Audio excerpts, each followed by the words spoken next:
Nuestro primer contacto ocurrió el 6 de diciembre de 2021, días después de la publicación de mi libro, Emma y las otras señoras del narco, el cual cimbró un mundo que hasta ese momento había estado prácticamente inexplorado. El de las madres, esposas, hijas, amantes y parejas que han formado parte de los núcleos familiares de la cúpula del cártel de Sinaloa y asociados.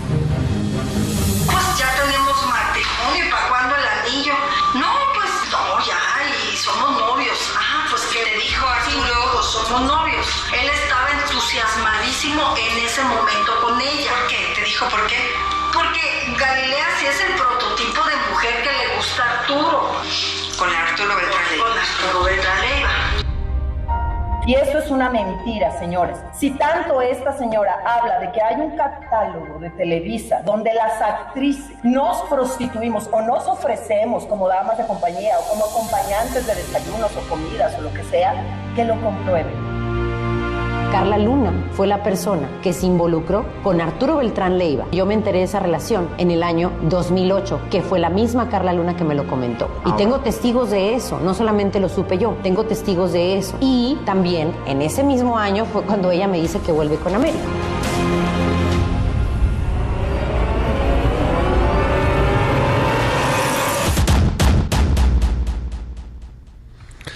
Anabel Hernández, un honor tenerte en la línea telefónica aquí en MBS Noticias. Presentas tu nuevo libro, Las señoras de El Narco, Amar en el Infierno. Qué gusto saludarte, Anabel. ¿Cómo estás? ¿Qué tal, Luis? Muchas gracias por recibirme y un grandísimo saludo a la querida auditoria. Oye, cuéntanos, ¿de dónde surge esta idea? ¿De dónde surge el libro? ¿Cómo logras pues hacer lo que podría ser una segunda parte, una ampliación de lo que ya habías publicado anteriormente? ¿Cómo encuentras a esta testigo que se llama Celeste, que te va contando pues muchas cosas que se vivió con Arturo Beltrán Leiva a lo largo de varios años? Muy interesante la historia, muy interesante cómo te va atrapando. Cuéntanos un poco cómo fue la creación del libro. Gracias, Luis. Pues antes que nada recordar al auditorio que llevo ya casi 20 años investigando a los carteles de la droga en México. He hecho libros duros, documentados, que finalmente algunos de ellos han derivado en causas penales, judiciales, por ejemplo, contra Genaro García Luna allá en Nueva York. Entonces, estamos hablando de un largo recorrido dentro pues de ese mundo oscuro, dentro de estos grupos criminales, tratando de entender cuáles son las partes, cuáles son los componentes que conforman estos grupos criminales, este sistema criminal que sigue imperando al país. Hace un momento, antes de que me dieras entrada en la entrevista, pues estaban ahí estas noticias terribles sobre Monterrey. Y justamente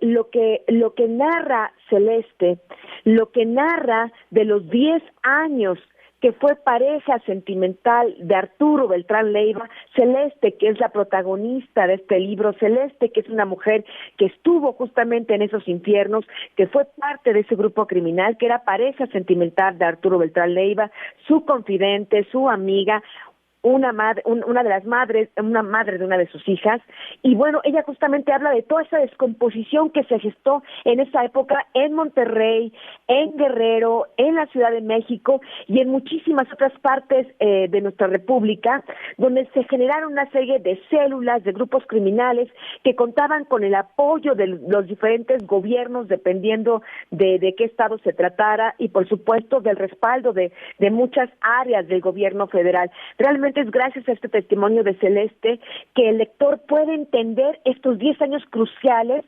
donde dijéramos que se termina de gestar lo que es este sistema criminal, estos poderosos carteles de la droga, como por ejemplo el cártel de Beltrán Leiva, el cártel de Sinaloa, etcétera, etcétera, y gracias a esa génesis que nos explica Celeste, es que hoy podemos entender fenómenos como, por desgracia, la gente está viviendo hace apenas unas horas ahí en Monterrey, o estos descuartizados y esta violencia en Guerrero, por ejemplo.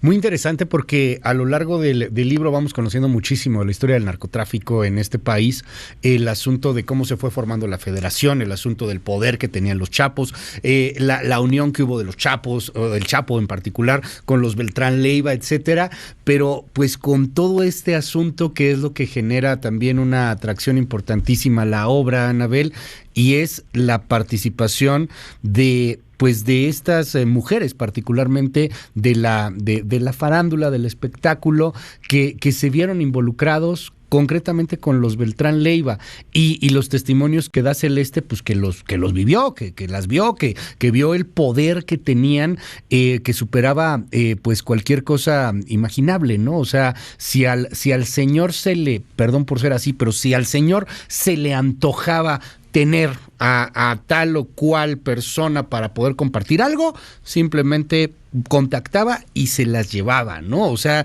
es un asunto que a mí me dejó con la sangre helada. O sea, el poder que podía tener un Arturo Beltrán Leiva, un cártel, y que seguramente siguen teniendo hoy muchos capos. Es correcto, Liz. Yo no sé si tú o el auditorio, yo en estos 20 años me lo pregunto cotidianamente, ¿por qué estos narcotraficantes no se paran de traficar? Porque estamos hablando de gente insaciable, que aunque dijéramos las fortunas, imagínate, de Mayo Zambada, o del Chapo Guzmán, o del Mencho, o del narcotráfico, entre los narcotraficantes, que me digas, ¿cómo es posible que sigan delinquiendo? ¿Cuál es el motor que los impulsa? Uno pensaría, pues, el dinero, el poder, el control territorial, ser casi gobernantes, ¿no? Virreyes en diferentes partes de México, y no. Gracias a este testimonio íntimo, directo, sin censura de Celeste, nos enteramos que estos narcotraficantes furiosos, rabiosos, violentos, que descuartizan, que amenazan, que violentan a la sociedad, son personas que tienen instintos, pues dijéramos, pues primitivos, naturales, normales, como cualquier ser humano, pero extrapolados totalmente por toda la cantidad de dinero. Uno se preguntaría, ¿qué hacía Arturo Beltrán Leiva con 400 millones de dólares que se ganaba mensualmente?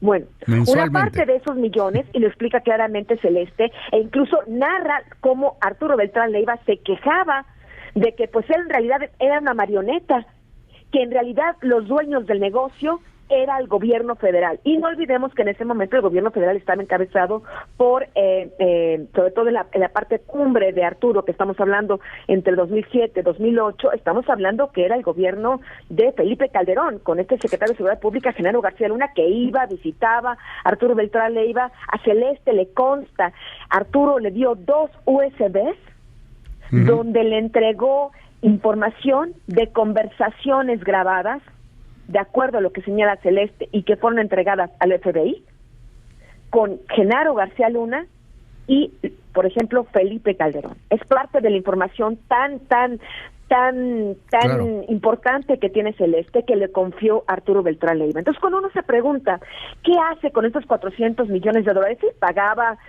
los sobornos, pero otra muy importante parte de ese dinero lo ocupaba en satisfacer y en alimentar lo único que a este hombre le importaba, que eran las mujeres. Este hombre lo que quería era compañía. Igual contrataba universitarias, igual contrataba una serie de mujeres, dijéramos, de la vida cotidiana, que podrían ser madres de familia, estudiantes, etcétera, etcétera, que tienen vidas cotidianas, pero que van con esos narcotraficantes porque les pagan fortunas, o también iba con artistas. Entre más famosas, mejor, más les pagaba.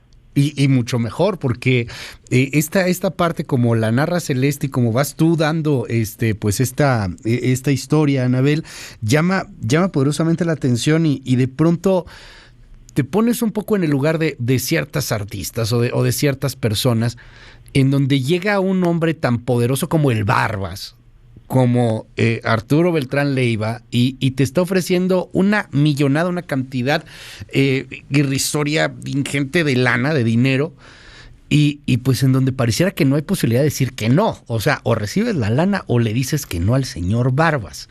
Hay mucha gente que se ha enojado con este asunto, han amenazado hasta de demandarte. ¿Qué me dices de este punto, del papel en el que se ponían pues estas personas de las cuales hablas en el libro? Está lo mismo Galilea Montijo, Betty Monroe, etcétera, Pati Navidad, que de hecho ya ha dado algunas declaraciones. ¿Qué me dices sobre este punto y sobre lo que algunas inclusive señalan de una posible demanda? Bueno, antes que nada explicar que gracias a este testimonio de Celeste, este libro es casi un análisis psicológico y antropológico de qué hay en la mente de estos criminales. Y en esta mente de estos criminales hay un importante interés en satisfacer estas necesidades fisiológicas, que es la sexualidad. Y aunado a una serie de egos y de competencias que había dentro de los propios líderes del cártel de Sinaloa, de a ver quién traía a la mujer más famosa y quién traía a la mujer más bella. Es en este contexto que Celeste comienza a narrar, pues, entre las más bellas, pues, había muchas famosas. Yo no estaba buscando famosas, yo ni siquiera conocía ese mundo. Gracias a Celeste y algunas revelaciones que ya había hecho previamente en el libro de Emma y las otras señoras del narco, es como uno se entera de esto, cómo penetra el crimen organizado todo. Y yo difiero un poco de tu punto de vista, Luis, y invito al lector a que lo vea, porque así como hubo mujeres que le dijeron que sí y recibían incluso mensualidades por visitas de 2, 3 veces al mes fijas, estables, de $200,000 mensuales a estas mujeres. Incluso los sicarios, los lugartenientes de Arturo Beltrán Leiva, se enojaban. Generó disputas dentro del cártel porque decían, bueno, ¿cómo le paga más a esta señora?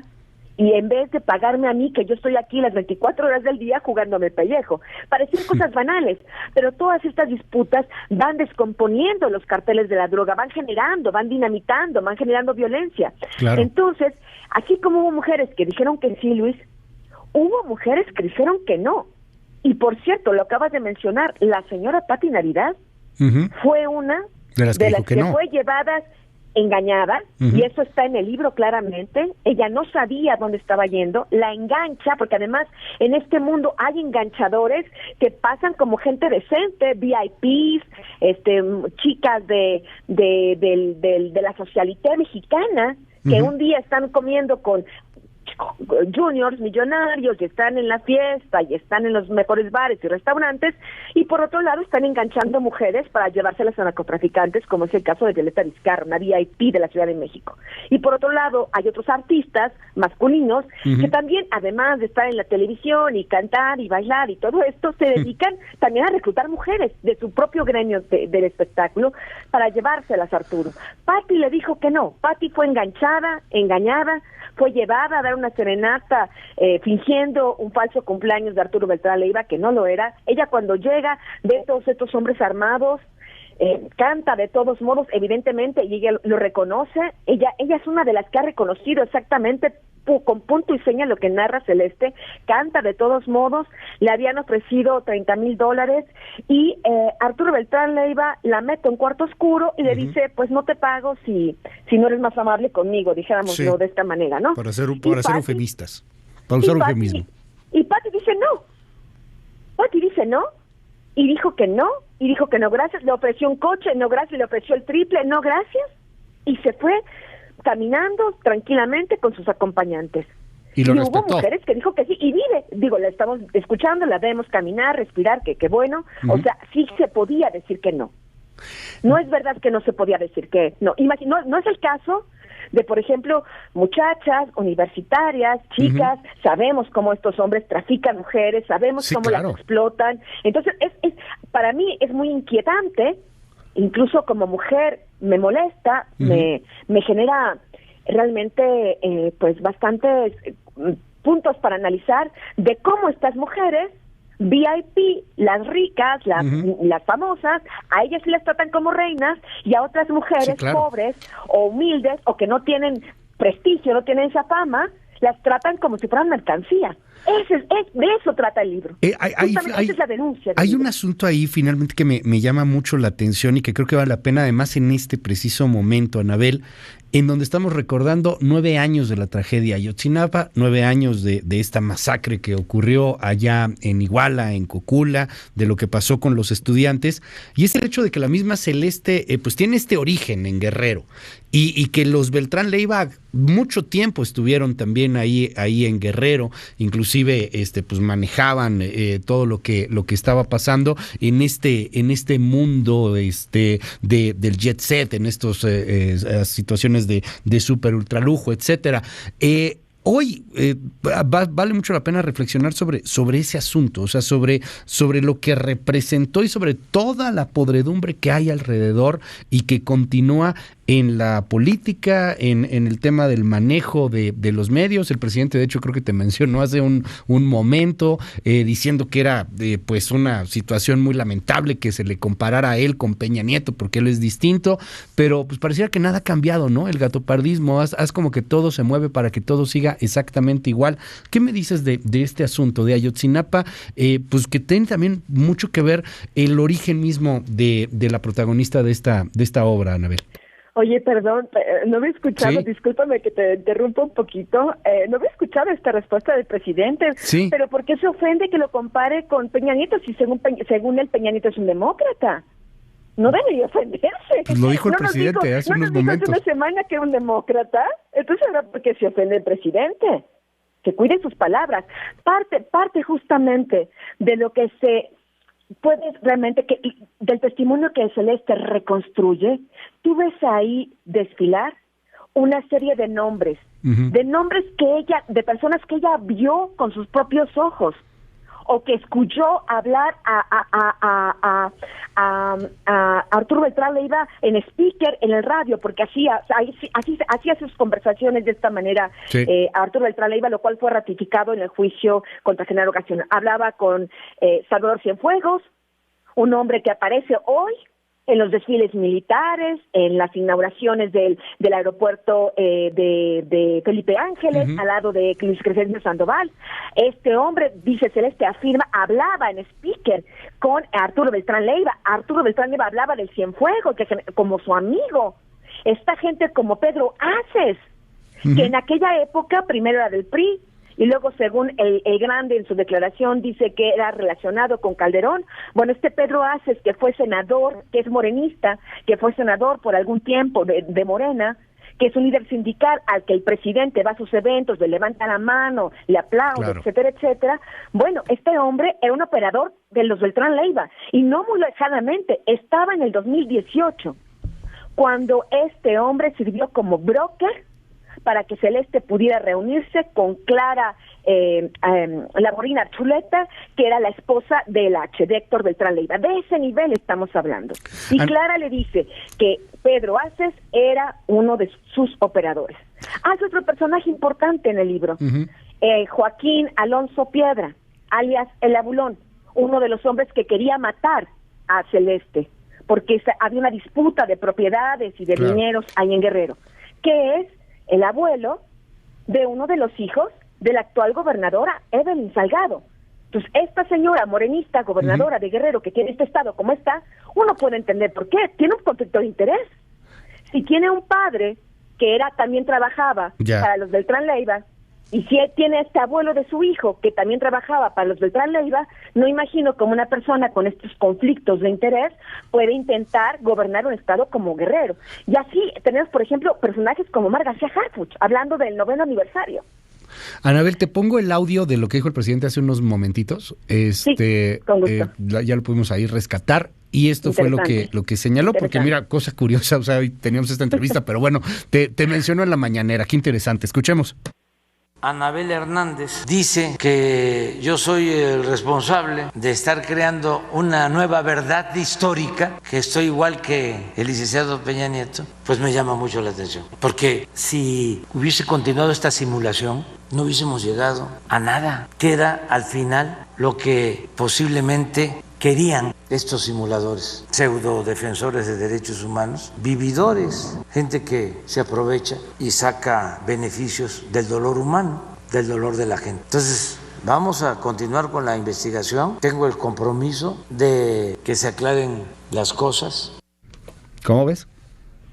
Pues lo veo muy delicado, porque no son cosas, esta simulación, esta falta de verdad a medias, esta falta de llegar a fondo, pues ya pasaron 9 años. ¿Cuándo ha interrogado a Peña Nieto? ¿Cuándo ha sido llamado a declarar a la Fiscalía General de la República para preguntarle por qué permitió que se mintiera sobre el caso de los estudiantes? ¿Por qué protegió a los militares, a los policías federales que participaron? ¿Por qué no llama al propio Salvador Cienfuegos? Y que nos explique también por qué protegió a toda esta cadena de mando de militares. Que llame a Osorio Chong, que llame a Harfuch. Harfuch era un jefe policíaco en aquella época en Guerrero, era el responsable de la Policía Federal en ese estado. Están los documentos firmados por él mismo. El señor hoy podrá decir lo que quiera. Están los documentos que yo tengo, que ya publiqué hace 3 años, no ahora, los publiqué hace 3 años, en un reportaje que publiqué con Aristegui Noticias, donde este hombre firmaba como responsable de la Policía Federal, donde estuvo informado de lo que pasaba en toda esa jornada por parte de Luis Antonio Dorantes, que era el jefe particular ahí en la base de Iguala, y tengo todo el informe de una investigación interna que hizo la Policía Federal, que también ya publiqué hace 2 años, 3 años, donde decían que toda la Policía Federal de Guerrero, de esa parte de Iguala, estaba totalmente contaminada. ¿Qué hizo el señor Harfuch? No hizo nada, y ahora, después, ayer el señor Encinas nos explica que en realidad el señor Harfuch también fue parte de ese complot para crear la verdad histórica. Si Andrés Manuel López Obrador fuera distinto, el señor García Harfuch no estaría como precandidato de Morena a la Ciudad de México.